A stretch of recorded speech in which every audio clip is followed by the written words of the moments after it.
I felt groggy. Whatever Hartman had bumped in me was making me numb. I felt like this was happening to someone else. Someone I was watching on television. I couldn't think. Couldn't focus.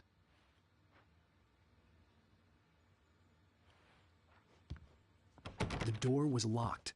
I was a prisoner here. There were only empty sheets of paper here. No manuscript pages.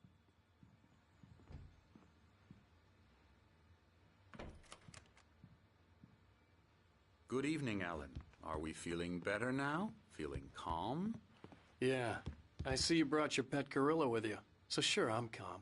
I get the message. Loud and clear. Why, right. That's the spirit. You're being very brave, Alan. I understand you're confused. I would be more concerned if you weren't suspicious of me. I don't blame you for it. Big of you. Now, why don't you come with me? We'll reacquaint you with my clinic and go over everything you might have forgotten. Little walk and some fresh air? Yes, it will do you good. This corridor is for patients. Most of them aren't here right now. Jack took them out for a fishing trip, except for the ones who are particularly vulnerable, of course. I encourage creativity as a part of the recovery process here at Cauldron Lake Lodge. I specialize in treating artists. I bet you do.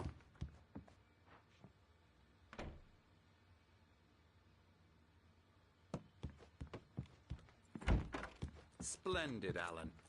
I honestly believe we can get this thing under control if we work together. This way, Alan.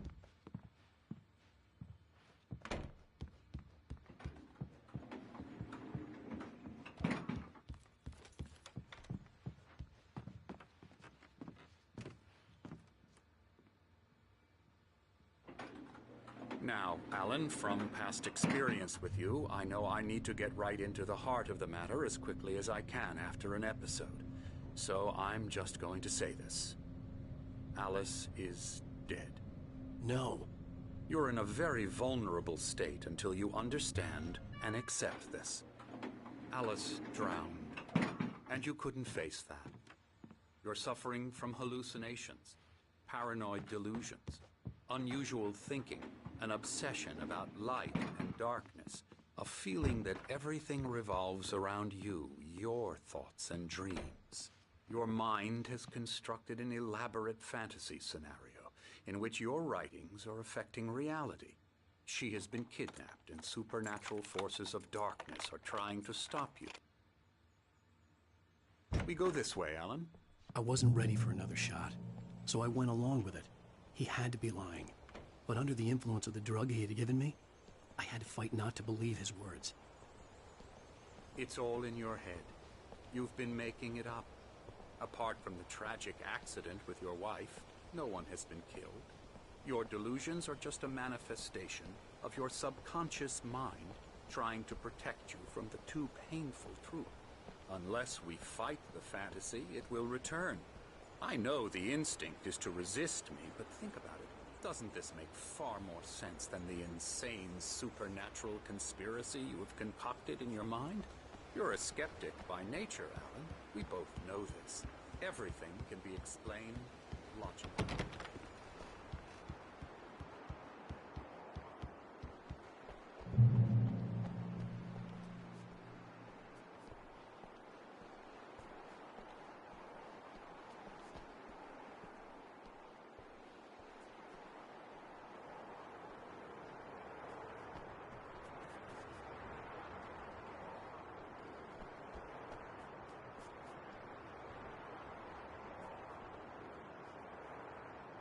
I never get tired of this view. Very inspiring, isn't it? Cauldron Lake spread below us. I could see Mirror Peak on the other side of the lake.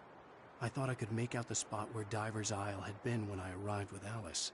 Now there was nothing but waves. It seems there's a storm coming. Funny, I don't recall there being a mention of that in the weather forecast. Well, no matter. This way. Follow me. Alan, what I'm telling you is good news. Right now we're in control. Every time you have a relapse, it gets more and more difficult to resurface from the dark depths of your imagination. Not surprising, considering your profession. Imagination is what you work with. After all your nightmares, this should come as an immense relief to you. If it doesn't, why is that? Because I'm lying? Or because you don't want to admit that you're not well? It's very natural for you to think of me as your enemy. It's part of the illness. I let him talk. Hartman obviously loved his own voice. His words echoed madly inside my head. But I dug my nails into the palms myself. of my hands to stay focused. You need to work with me. Once you accept that, we can begin the journey towards your recovery.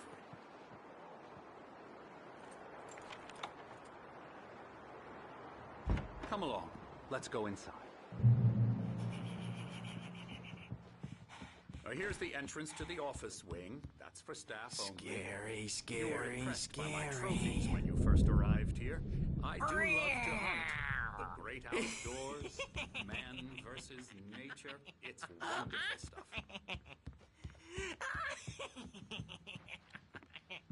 Yeah, that's right. I got you. Got you good. Emerson. I'm a real bad dream, mister. You should be afraid of me. Don't want to run into me in the night, that's for sure. Please, Emerson. Mr. Wake is confused enough as it is. Yeah, you'd like me to go away so you won't be scared.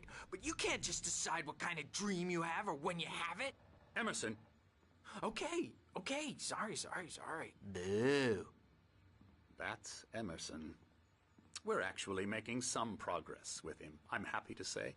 He works on Elbow video strike. games. Ooh, yeah. It's trash, of course, but it does Get involve him some to the head. small creative effort, which makes him receptive to my therapeutic methods. No kidding. La la la la la la la la la la la la la la la.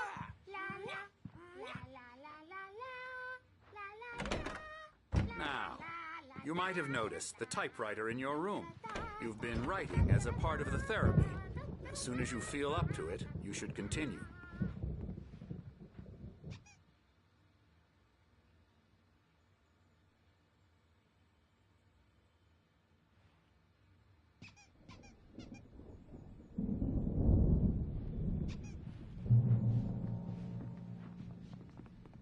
My rheumatism's killing me. There's a storm coming. Oh, what a storm. I hope it wipes this place off the face of the earth. And these two are the Anderson brothers, Odin and Thor. They had a, how should I put this, a heavy metal band in the 70s and 80s called Old Gods of Asgard. They even adopted new first names to complete the image of Viking gods.